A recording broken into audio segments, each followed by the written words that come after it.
Assalamualaikum warahmatullahi wabarakatuh. Kami dari kelompok 1 akan mempresentasikan mengenai penerapan standarisasi untuk mata kuliah standarisasi mutu. Dengan anggota kelompok 1 ada Adelia Kristi, kemudian ada Aditya Yuda Darmawan, ada saya sendiri Marcella Ari Anggraini, dan Laili Nurjana. Untuk outline pembahasannya meliputi 3 poin. Yang pertama yaitu prinsip penerapan standar, yang kedua penerapan SNI, dan yang ketiga yaitu contoh penerapan standar. Yang pertama ada prinsip penerapan standar, di mana penerapan standar itu merupakan kegiatan menerapkan persyaratan standar terhadap barang, jasa, sistem, proses, atau personil. Pada dasarnya, penerapan standar ini dapat dikelompokkan menjadi dua, yaitu voluntary atau sukarela, dan yang kedua ada mandatory atau compulsory atau wajib. Untuk penerapan standar secara sukarela, merupakan penerapan standar secara voluntary yang didasarkan oleh inisiatif dari organisasi atau personel sendiri. Tentunya upaya untuk menerapkan standar tersebut dilakukan dengan tujuan tertentu. Misalnya untuk memberi jaminan bahwa produk sesuai dengan keinginan konsumen atau pembeli, karena konsumen atau pembeli menginginkan produk dengan mutu tertentu. Pada jalur penerapan standar secara voluntary ini, maka spesifikasi standar digunakan sebagai referensi dalam transaksi pasar. Dan yang kedua, mengenai penerapan standar melalui regulasi teknis, yaitu pemberlakuan standar secara mandatori atau compulsory atau wajib adalah penerapan standar yang diatur berdasarkan suatu regulasi yang dikeluarkan oleh pemerintah atau regulator. Pemberlakuan standar secara wajib dilakukan dengan pertimbangan untuk melindungi masyarakat dari bahaya keselamatan, keamanan, kesehatan, serta melindungi fungsi lingkungan hidup. Pada jalur penerapan standar secara wajib melalui regulasi teknis, maka spesifikasi dalam standar merupakan persyaratan pasar yang harus diikuti oleh semua pihak. Selanjutnya, saya akan menjelaskan terkait penerapan dari SNI. SNI dapat diterapkan oleh para pelaku usaha, kementerian, lembaga pemerintah non-kementerian, dan pemerintah daerah sesuai dengan kebutuhan. Penerapan SNI dapat dilakukan terhadap hal-hal sebagai berikut. Yang pertama, yaitu barang yang diperdagangkan atau diedarkan. Yang kedua, jasa yang diberikan. Yang ketiga, proses atau sistem yang dijalankan. Dan yang keempat, personil yang terlibat dalam kegiatan tertentu. Selanjutnya saya akan menjelaskan terkait cara penerapan SNI. Tadi telah dijelaskan oleh Marcella bahwa penerapan SNI ada dua, yaitu prinsipnya sukarela dan juga wajib. Untuk penerapan SNI sukarela sendiri, jadi pelaku usaha yang telah mampu menerapkan dapat mengajukan sertifikasi ke LPK yang diakreditasi. Setelah mendapatkan sertifikat, maka dapat membubuhkan tanda SNI. Untuk selanjutnya, untuk penerapan SNI prinsipnya wajib itu diberlakukan secara wajib oleh regulator atau biasa disebut regulator teknis. Jadi pelaku usaha wajib menerapkan SNI dan membubuhkan tanda SNI sesuai dengan regulasi teknis. Selanjutnya, saya akan menjelaskan terkait alur dari penerapan SNI sukarela. Jadi, pertama, dari Komite Akreditasi Nasional atau KAN melakukan proses akreditasi. Kemudian, dari BSN menunjuk LS Pro untuk melakukan proses sertifikasi. Selanjutnya, pelaku usaha akan memproses, yaitu terkait acuan proses produksi. Kemudian, pelaku usaha meneruskan untuk melakukan persetujuan tanda SNI ke BSN. Kemudian baru produk jika disetujui, maka produk tersebut dapat dibubuhkan tanda SNI. Hal ini terkait dengan Peraturan Pemerintah 34 tahun 2018 pasal 22 ayat 4, yaitu persetujuan penggunaan SNI dan atau tanda kesesuaian sebagaimana dimaksud pada ayat 3 diberikan oleh BSN kepada pelaku usaha. Selanjutnya, saya akan menjelaskan terkait penerapan SNI dengan prinsip yang wajib. Jadi, penerapan SNI dengan prinsip yang wajib ini terkait dengan regulator teknis atau yang dibuat oleh lembaga pemerintahan. Jadi, yang pertama, untuk proses yang awal yaitu sama dengan prinsip SNI sukarela, yaitu Komite Akreditasi Nasional atau KAN melakukan proses akreditasi, kemudian dari Menteri melakukan menunjuk LS Pro untuk melakukan proses sertifikasi, dan juga nanti pelaku usaha kembali melakukan proses mengacu proses produksi yang nantinya jika disetujui, maka tanda SNI nanti dilimpahkan kepada K atau L.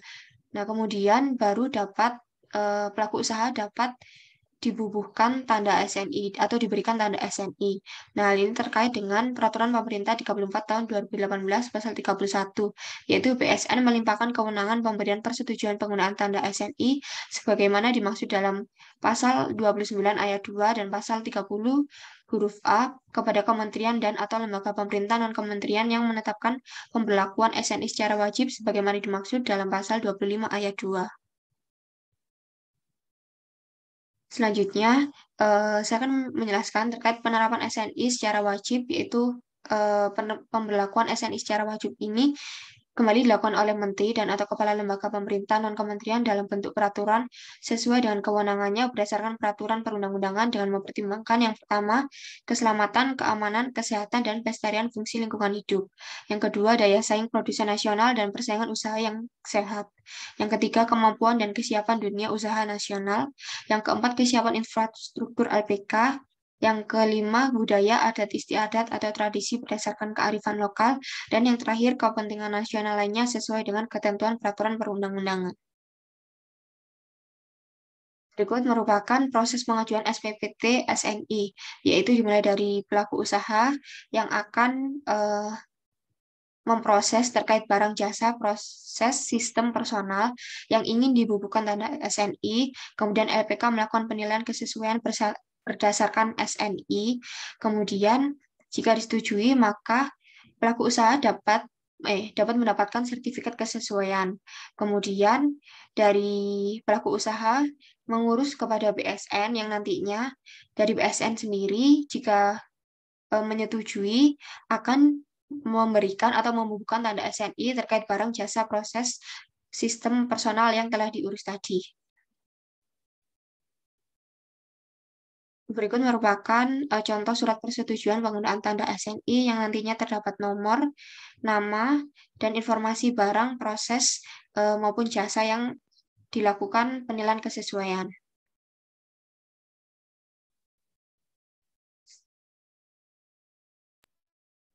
Baik, kemudian saya akan menjelaskan contoh penerapan standar.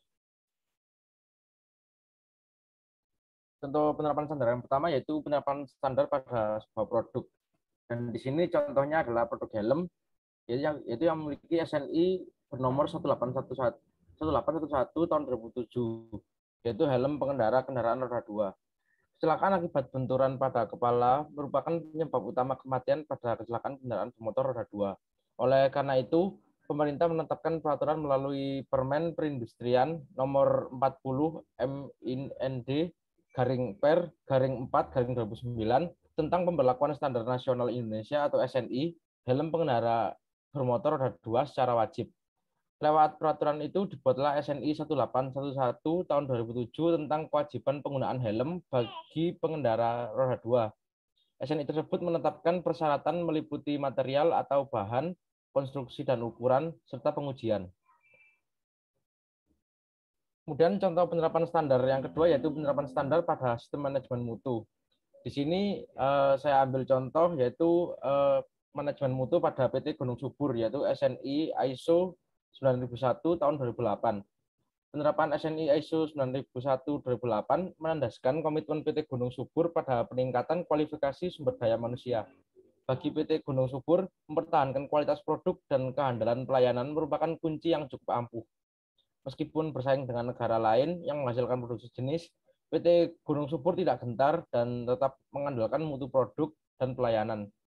Hal tersebut membuat produk PT Gunung Subur dapat dipasarkan dan diterima oleh pasar mancanegara. Selanjutnya yaitu penerapan standar jasa. Sampai saat ini standar jasa belum ditetapkan. Namun contoh standar jasa yang dapat dikembangkan adalah jasa di bidang pariwisata.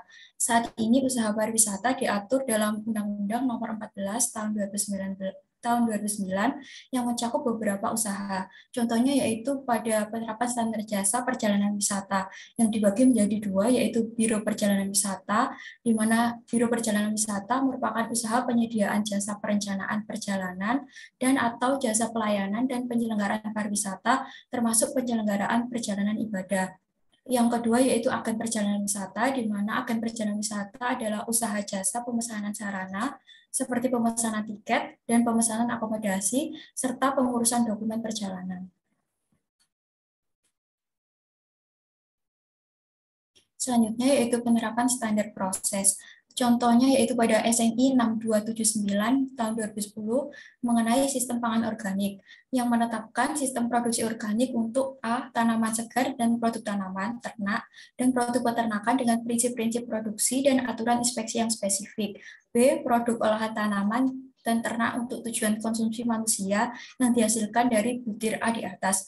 Untuk ketentuannya yaitu pelabelan atau pernyataan pengakuannya, termasuk iklan atau dokumen komersil, menyatakan bahwa produk atau komposisi bahannya disebutkan dengan istilah organik, biodinamik, biologi, ekologi, atau sejenis yang memberikan informasi kepada konsumen bahwa komposisi bahannya sesuai dengan persyaratan produksi pangan organik.